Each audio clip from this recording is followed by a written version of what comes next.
Hey guys, Coach Logan here. Looking to play another Blitz game, and I thought for this one it might be fun if I play like an unusual opening. So we'll see. I don't know if I'm going to get white or black here, so we'll get something and I'll try to play something a little bit unusual. First I need to find an opponent, so it's searching right now.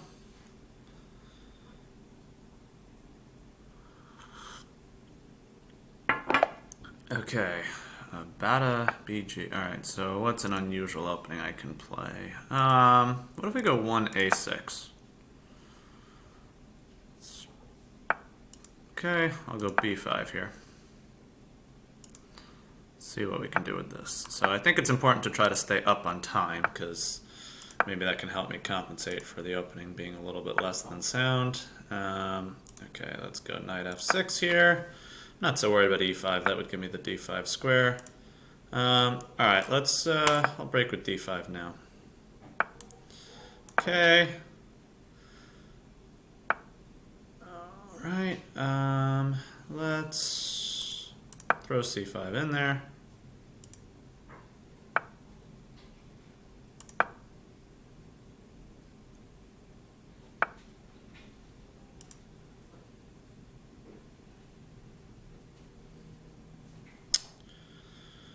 Huh. I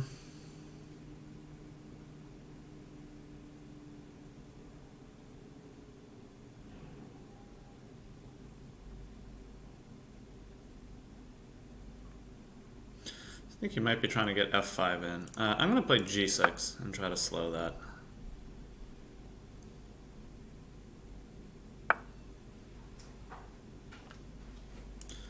Okay, and I'll go H5 to also slow down G4, and also potentially if knight G3 I could play H4. Okay. Alright, let's shuffle over onto the queen side here. He could take a pawn here, but I'm not too concerned. Okay. Let's play C4. If he takes, I'm going to take with the knight. I could also take with the D pawn and open my bishop up again. Let's actually do that. I kind of like the pressure I'm going to get on these light squares. Let's go knight to D5. And if he takes, I'll take with the queen. I want to keep the light diagonal open, this long light diagonal, especially if his light square bishop comes off the board. Then that's going to be my source of play. So I think this has actually turned out okay for me. Okay, I'm trying to look for tactics connected to this loose bishop here. The knight is defending it though, so maybe they don't. Maybe I don't quite have something yet. Okay, let's play. Let's see here. Maybe I'll go knight to A5, sort of targeting the B3 square. Putting my bishop up a little bit more.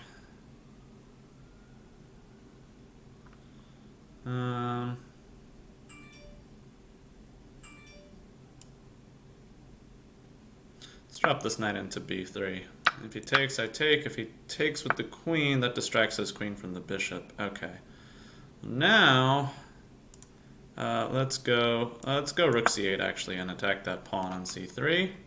It is defended by the knight, but I'm also considering queen A5.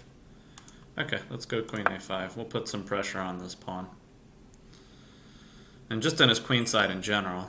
His past B pawn could actually become dangerous. Alright, now I think he's in trouble. He's just very weak on these light squares.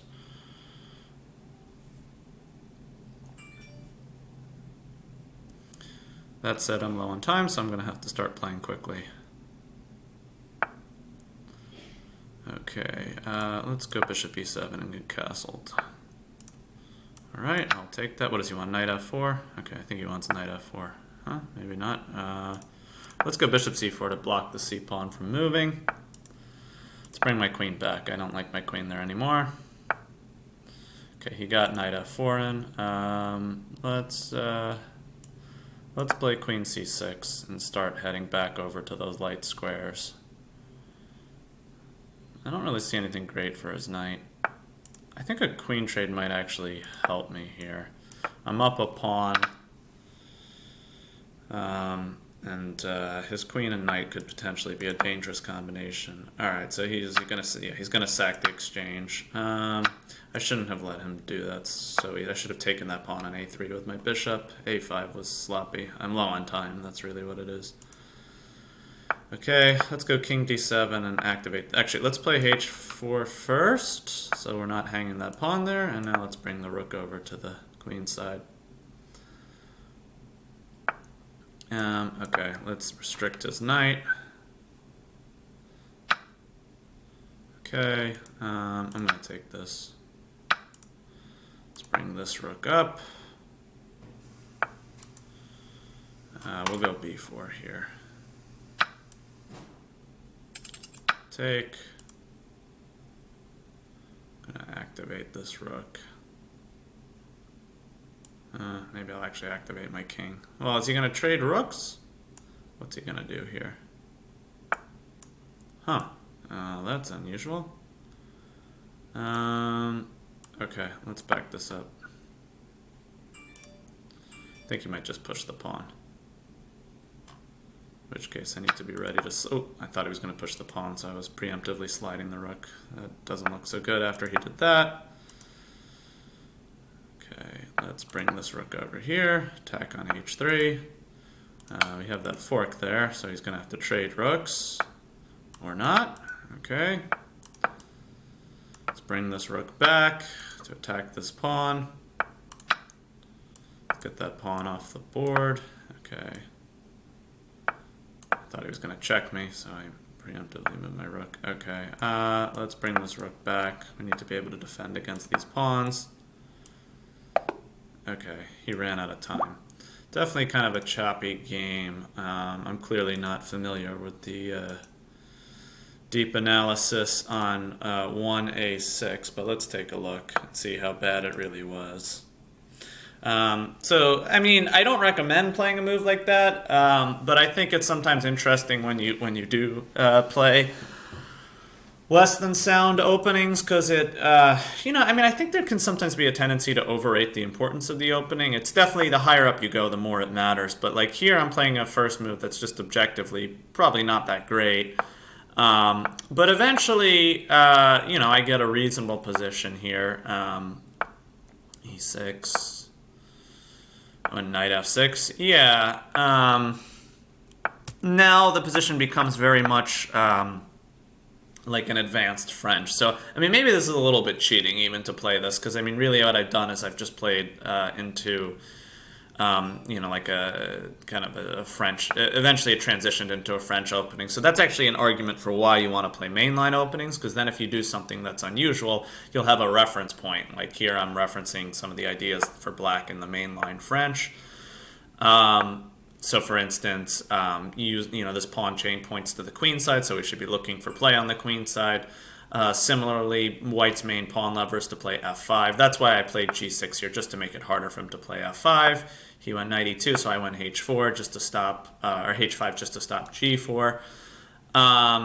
Here he played g3, which seemed very slow to me. I think here... honestly, it's not actually all that clear what he should do.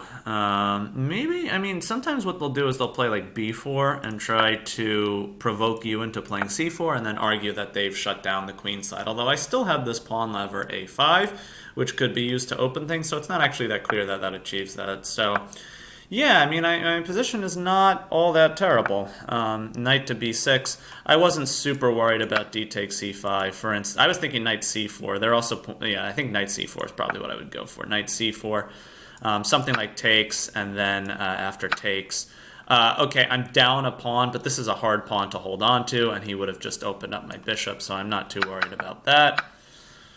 b3, yeah, now I got c4 and I'm getting good play on these light squares. He has a lot of pawns stuck on dark squares, and yeah, I thought I got some good play against that. Here, okay, I went knight a5 to try to open up this bishop and target the weak b3 square. He went queen c2. And I went into knight to b3, and my point was if he takes, I thought he was going to play queen takes b3 here, but then my plan was, at first I thought I might have a tactic with the the loose bishop here, for instance. But it's actually not so clear because I don't have, for instance, something like knight takes c3 would not work because, well, for one thing, he could actually just take my bishop on b7, but also his knight could recapture and it would be defending the bishop.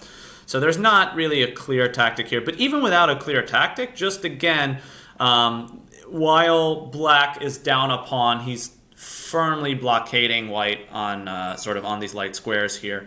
So something like like they're pointing out, just something like queen d7, this rook coming to c8, and black's piece activity is pretty good compensation for the sacrificed pawn.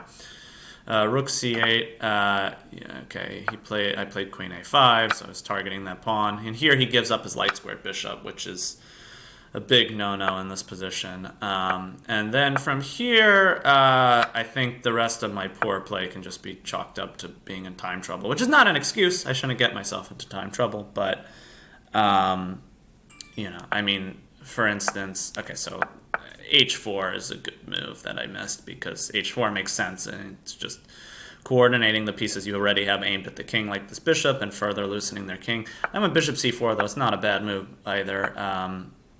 The one I was upset that I missed, where was it? Here, when he's stacking his rooks like this, he's so clearly trying to sack the exchange. I mean, it's just completely inconceivable to me that I just wouldn't just take this pawn. And now I'd have a passed a pawn. Instead, I played the ridiculous a5, just sort of on autopilot trying to get a3. But now he takes, and all of a sudden this b5 pawn is weaker than it would have been.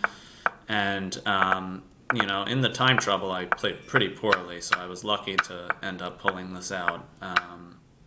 Yeah, like here he probably managed to fully equalize, but luckily I was able to catch him in some time pressure. Yeah, I had this check, and he let me take his bishop, but he could have played rook to e3. But then I take this, and then I get rid of his b6 pawn, and I'm still probably winning. I mean, you can take on h4, but then I have rook to b3, and I'm picking up that dangerous h-pawn, and this should still be winning.